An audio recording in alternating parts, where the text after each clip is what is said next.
ആകാശവാണി.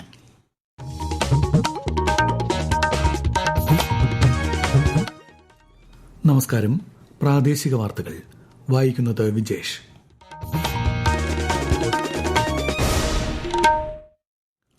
പ്രധാന വാർത്തകൾ. കാർഷിക മേഖലയിൽ സാങ്കേതിക വിദ്യയുടെ ഉപയോഗം വർദ്ധിപ്പിക്കുകയാണ് ലക്ഷ്യമെന്ന് പ്രധാനമന്ത്രി നരേന്ദ്രമോദി. ഗ്രാമീണ മേഖലയുടെ വികസനത്തിന് പ്രതിജ്ഞാബദ്ധമെന്നും പ്രധാനമന്ത്രി. വിവിധ സംസ്ഥാനങ്ങളിലെയും കേന്ദ്രഭരണ പ്രദേശങ്ങളിലെയും ഗവർണർമാരെ നിയമിക്കാനുള്ള ഉത്തരവിൽ രാഷ്ട്രപതി ദ്രൌപദി മുർമു ഒപ്പുവച്ചു.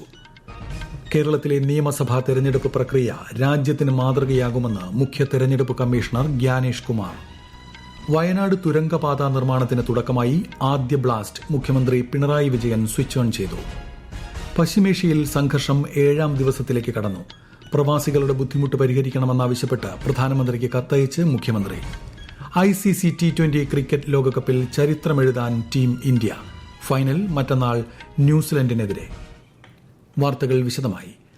ഇന്ത്യൻ സമ്പദ് വ്യവസ്ഥയുടെ നട്ടെല്ലാണ് കാർഷിക മേഖലയെന്ന് പ്രധാനമന്ത്രി നരേന്ദ്രമോദി.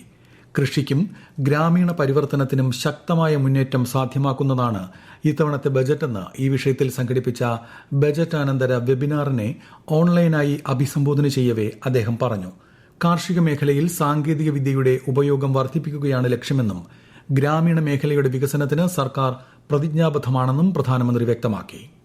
कृषि, विश्वकर्मा, ये सब हमारी अर्थव्यवस्था का मुख्य आधार है. एग्रीकल्चर भारत की लॉन्ग टर्म डेवलपमेंट जर्नी का स्ट्रेटेजिक पिलर भी है और इसी सोच के साथ हमारी सरकार ने कृषि सेक्टर को लगातार मजबूत किया है. വിവിധ സംസ്ഥാനങ്ങളിലെയും കേന്ദ്രഭരണ പ്രദേശങ്ങളിലെയും ഗവർണർമാരെ നിയമിക്കാനുള്ള ഉത്തരവിൽ രാഷ്ട്രപതി ദ്രൌപദി മുർമു ഒപ്പുവച്ചു. പശ്ചിമബംഗാളിൽ ഗവർണർ CV ആനന്ദബോസിന്റെ രാജി രാഷ്ട്രപതി അംഗീകരിച്ചു. തമിഴ്നാട് ഗവർണർ RN രവിയെ പശ്ചിമബംഗാൾ ഗവർണറാക്കി. കേരള ഗവർണർ രാജേന്ദ്ര വിശ്വനാഥ് അർലേക്കർ തമിഴ്നാട് ഗവർണറുടെ ചുമതല വഹിക്കും. ഡൽഹി ലഫ്റ്റനന്റ് ഗവർണർ വിനയ് കുമാർ സക്സേനയെ ലഡാക്കിന്റെ ലഫ്റ്റനന്റ് ഗവർണറായി നിയമിച്ചു. വയനാട് തുരങ്കപാത നിർമ്മാണത്തിന് തുടക്കമായി. ആദ്യ ബ്ലാസ്റ്റ് മുഖ്യമന്ത്രി പിണറായി വിജയൻ സ്വിച്ച് ഓൺ ചെയ്തു. കേരളത്തിന്റെ സ്വപ്ന പദ്ധതികളിലൊന്നായ ആനക്കാംപൊയിൽ കള്ളാടി മേപ്പാടി തുരങ്കപാതയാണ് നിർമ്മിക്കുന്നത്. ചടങ്ങിൽ മന്ത്രി PA മുഹമ്മദ് റിയാസ് അധ്യക്ഷത വഹിച്ചു. കേരളത്തിലെ നിയമസഭാ തെരഞ്ഞെടുപ്പ് പ്രക്രിയ രാജ്യത്തിന് മാതൃകയാകുമെന്ന് മുഖ്യ തെരഞ്ഞെടുപ്പ് കമ്മീഷണർ ഗ്യാനേഷ് കുമാർ. കൊച്ചിയിൽ മാധ്യമങ്ങളോട് സംസാരിക്കുകയായിരുന്നു അദ്ദേഹം. വരാൻ പോകുന്ന കേരളത്തിന്റെ തിരഞ്ഞെടുപ്പ് ഭാരതത്തിൽ മാത്രമല്ല ലോകത്തിൽ ഒരു മാതൃകാപരമായിട്ട് നമുക്ക് നടക്കാൻ സാധിക്കണം. എന്റെ ജീവിതത്തിന്റെ ഏറ്റവും നല്ലത് സമയമായിരുന്നു ആ 14 വർഷം. അന്ന് നമ്മൾ കൊണ്ടാക്കാൻ സാധിച്ച ഈ ഘോഷരി പാലങ്ങളും ദർബാർ ഹാൾ ഗ്രൗണ്ടും എല്ലാ പ്രോജക്ട്സുകളൊക്കെ കാണുമ്പോൾ വളരെ സന്തോഷമുണ്ട്. നിയമസഭാ തെരഞ്ഞെടുപ്പ് മുന്നൊരുക്കങ്ങൾ വിലയിരുത്താനായി കേരളത്തിലെത്തിയ ശ്രീ ഗ്യാനേഷ് കുമാർ യുവ വോട്ടർമാരുടെ പങ്കാളിത്തം ഉറപ്പാക്കാനായി സംഘടിപ്പിച്ച പ്രചാരണ പരിപാടിയിൽ പങ്കെടുത്തു. എറണാകുളം ജില്ലാ കളക്ടറായിരിക്കെ നിർമ്മിച്ച വൈപ്പിൻ ഗോശ്രീ പാലവും ശ്രീ ഗ്യാനേഷ് കുമാർ സന്ദർശിച്ചു.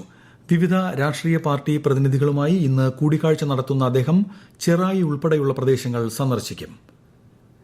കേരളത്തിൽ ഈ വർഷം ജനുവരി 1-ന് 18 വയസ്സ് പൂർത്തിയായിട്ടും തീവ്ര വോട്ടർ പട്ടിക പരിഷ്കരണ സമയത്ത് പേരു ചേർക്കാൻ സാധിക്കാത്തവർക്ക് പട്ടികയിൽ പേര് ചേർക്കാൻ അവസരം. voters.eci.gov.in എന്ന വെബ്സൈറ്റിലൂടെയോ ECI നെറ്റ് മൊബൈൽ ആപ്പ് വഴിയോ ബൂത്തുതല ഓഫീസർ വഴിയോ അപേക്ഷിക്കാം.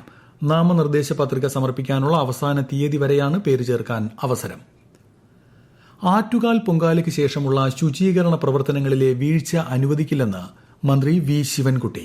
ശുചീകരണ പ്രവർത്തനങ്ങളിൽ വീഴ്ചയുണ്ടോ എന്ന് നേരിട്ട് പരിശോധിച്ച് അടിയന്തര റിപ്പോർട്ട് നൽകാൻ RDOയെ ചുമതലപ്പെടുത്തിയതായും അദ്ദേഹം അറിയിച്ചു. ചിലയിടങ്ങളിൽ മാലിന്യ നീക്കം വൈകുന്നതായി മാധ്യമങ്ങൾ റിപ്പോർട്ട് ചെയ്തതിന്റെ പശ്ചാത്തലത്തിലാണ് നടപടി. പുത്തൂർ സുവോളജിക്കൽ പാർക്കിലേക്ക് തൃശൂരിൽ നിന്ന് നഗര ഗ്രാമ കാഴ്ചകൾ കണ്ട് യാത്ര ചെയ്യാൻ KSRTC സർവീസ് ആരംഭിക്കും. KSRTC ഡബിൾ ഡെക്കർ ബസിന്റെ ഫ്ളാഗ് ഓഫ് ഇന്ന് സുവോളജിക്കൽ പാർക്കിൽ വെച്ച് നടക്കും. മന്ത്രിമാരായ KB ഗണേഷ് കുമാർ, K രാജൻ, മറ്റു ജനപ്രതിനിധികൾ എന്നിവർ ചടങ്ങിൽ സംബന്ധിക്കും. സംസ്ഥാന യുവജന കമ്മീഷൻ സംഘടിപ്പിക്കുന്ന ദ്വിദിന ദേശീയ സെമിനാറിന് തിരുവനന്തപുരം ടെക്നോ പാർക്കിൽ തുടക്കമായി. A. Rahim MP youth seminar ഉദ്ഘാടനം ചെയ്തു.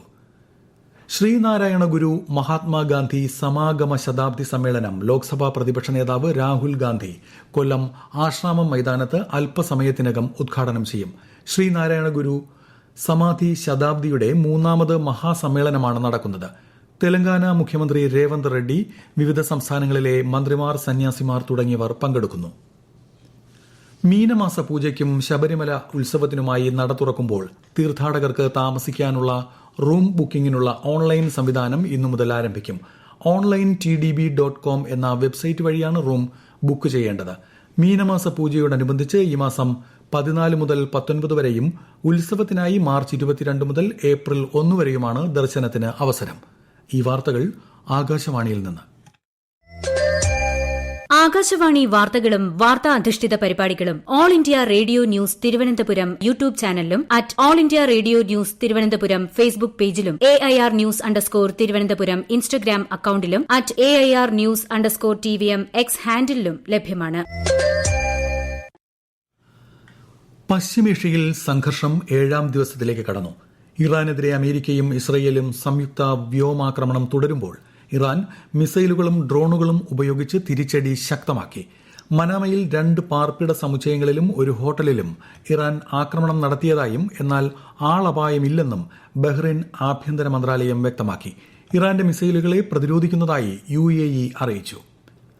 പശ്ചിമേഷ്യയിലെ സംഘർഷ സാഹചര്യത്തിൽ വിവിധ രാജ്യങ്ങളിലെ പ്രവാസികൾ നേരിടുന്ന ബുദ്ധിമുട്ട് സംബന്ധിച്ച് മുഖ്യമന്ത്രി പിണറായി വിജയൻ പ്രധാനമന്ത്രി നരേന്ദ്രമോദിക്ക് കത്തയച്ചു.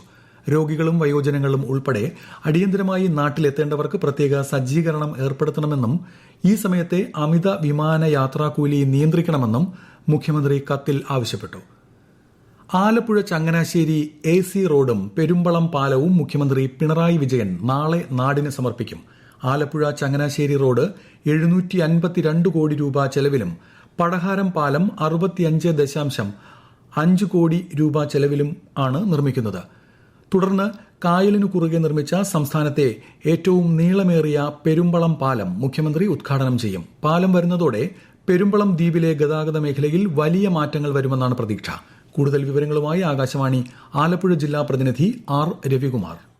വേമ്പനാട്ട് കായലിന്റെ നടുക്കുള്ള മരതക ദ്വീപായ പെരുമ്പളം ഗ്രാമത്തിലെ ജനങ്ങളുടെ ദീർഘനാളത്തെ സ്വപ്നമാണ് നാളെ സഫലമാകുന്നത്. ഗതാഗതത്തിന് ബോട്ടും ജങ്കാറും വള്ളവും മാത്രം ആശ്രയിച്ചിരുന്ന ഈ ഗ്രാമത്തിലേക്ക് ഇനി വാഹനങ്ങളിൽ എത്താം. കായലിന് കുറുകെ നിർമ്മിച്ച സംസ്ഥാനത്തെ ഏറ്റവും നീളമേറിയ പാലത്തിന്റെ ഉദ്ഘാടനമാണ് നാളെ നടക്കുന്നത്. കിഫ്ബി പദ്ധതിയിൽ നിന്നും 100 കോടി രൂപയാണ് ഈ പാലം നിർമ്മിക്കാൻ ചിലവഴിച്ചത്. സ്വപ്ന പദ്ധതി സഫലമാവുന്നതിന്റെ ഭാഗമായി വലിയ ആഘോഷമാണ് പെരുമ്പളം ദ്വീപിൽ നടക്കുന്നത്.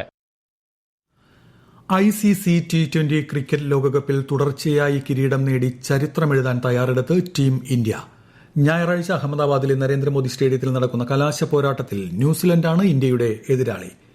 ഇന്നലെ മുംബൈ വാങ്കഡെ സ്റ്റേഡിയത്തിൽ നടന്ന സെമി ഫൈനലിൽ ഇംഗ്ലണ്ടിനെ കീഴടക്കിയാണ് ഇന്ത്യ ഫൈനലിലെത്തിയത്. അസമിൽ പരിശീലന പറക്കലിനിടെ വ്യോമസേനയുടെ സുഖോയ് 30 MKI യുദ്ധവിമാനം തകർന്നു. ചോർഹട്ട് വ്യോമതാവളത്തിൽ നിന്ന് ഇന്നലെ പറന്നുയർന്ന വിമാനത്തിന് റഡാർ ബന്ധം നഷ്ടപ്പെട്ടു. വ്യോമതാവളത്തിൽ നിന്ന് ഏകദേശം 60 കിലോമീറ്റർ അകലെ തകർന്നു വീണ വിമാനത്തിലെ 2 പൈലറ്റുമാർ വീരമൃത്യു വരിച്ചു. സംഭവത്തിൽ രാജ്യരക്ഷാമന്ത്രി രാജ്നാഥ് സിംഗ് ദുഃഖം രേഖപ്പെടുത്തി. കേന്ദ്ര ഗ്രാമവികസന മന്ത്രാലയം മൈ ഭാരത് സംരംഭവുമായി ചേർന്ന് സംഘടിപ്പിക്കുന്ന VBG റാംജി യുവ ഡിജിറ്റൽ ക്യാമ്പയിന് ഇന്ന് തുടക്കം. 2025 VBG റാംജി നിയമത്തെക്കുറിച്ച് വിപുലമായ പൊതുജന അവബോധം ഉറപ്പാക്കുകയാണ് പരിപാടിയുടെ ലക്ഷ്യം. രാജ്യത്തെ ഓഹരി വിപണികളിൽ നഷ്ടം. സെൻസെക്സ് 524 പോയിന്റ് ഇടിഞ്ഞ് 79,533-ലും നിഫ്റ്റി 153 പോയിന്റ് നഷ്ടത്തിൽ 24,625-ലും വ്യാപാരം തുടരുന്നു. സ്വർണ്ണവില കുറഞ്ഞു. പവന് 560 രൂപ കുറഞ്ഞ് 1,18,880 രൂപയും ഗ്രാമിന് 14,860 രൂപയുമാണ് ഇന്നത്തെ വില. പ്രതിപക്ഷ നേതാവ് VD സതീശൻ നയിക്കുന്ന പുതുയുഗയാത്ര നാളെ തിരുവനന്തപുരത്ത് സമാപിക്കും. ഇതിനോടനുബന്ധിച്ച് നഗരത്തിൽ ഗതാഗത നിയന്ത്രണം ഏർപ്പെടുത്തി. പ്രധാന വാർത്തകൾ വീണ്ടും. കാർഷിക മേഖലയിൽ സാങ്കേതിക വിദ്യയുടെ ഉപയോഗം വർദ്ധിപ്പിക്കുകയാണ് ലക്ഷ്യമെന്ന് പ്രധാനമന്ത്രി നരേന്ദ്രമോദി. ഗ്രാമീണ മേഖലയുടെ വികസനത്തിന് പ്രതിജ്ഞാബദ്ധമെന്നും പ്രധാനമന്ത്രി. വിവിധ സംസ്ഥാനങ്ങളിലെയും കേന്ദ്രഭരണ പ്രദേശങ്ങളിലെയും ഗവർണർമാരെ നിയമിക്കാനുള്ള ഉത്തരവിൽ രാഷ്ട്രപതി ദ്രൌപദി മുർമു ഒപ്പുവച്ചു. കേരളത്തിലെ നിയമസഭാ തെരഞ്ഞെടുപ്പ് പ്രക്രിയ രാജ്യത്തിന് മാതൃകയാകുമെന്ന് മുഖ്യ തെരഞ്ഞെടുപ്പ് കമ്മീഷണർ ഗ്യാനേഷ് കുമാർ. വയനാട് തുരങ്കപാത നിർമ്മാണത്തിന് തുടക്കമായി ആദ്യ ബ്ലാസ്റ്റ് മുഖ്യമന്ത്രി പിണറായി വിജയൻ സ്വിച്ച് ഓൺ ചെയ്തു. പശ്ചിമേഷ്യയിൽ സംഘർഷം 7ാം ദിവസത്തിലേക്ക് കടന്നു. പ്രവാസികളുടെ ബുദ്ധിമുട്ട് പരിഹരിക്കണമെന്നാവശ്യപ്പെട്ട് പ്രധാനമന്ത്രിക്ക് കത്തയച്ച് മുഖ്യമന്ത്രി. ICC T20 ക്രിക്കറ്റ് ലോകകപ്പിൽ ചരിത്രമെഴുതാൻ ടീം ഇന്ത്യ. ഫൈനൽ മറ്റന്നാൾ ന്യൂസിലാൻഡിനെതിരെ. പ്രാദേശിക വാർത്തകൾ കഴിഞ്ഞു. അടുത്ത വാർത്താ പ്രക്ഷേപണം 12:50.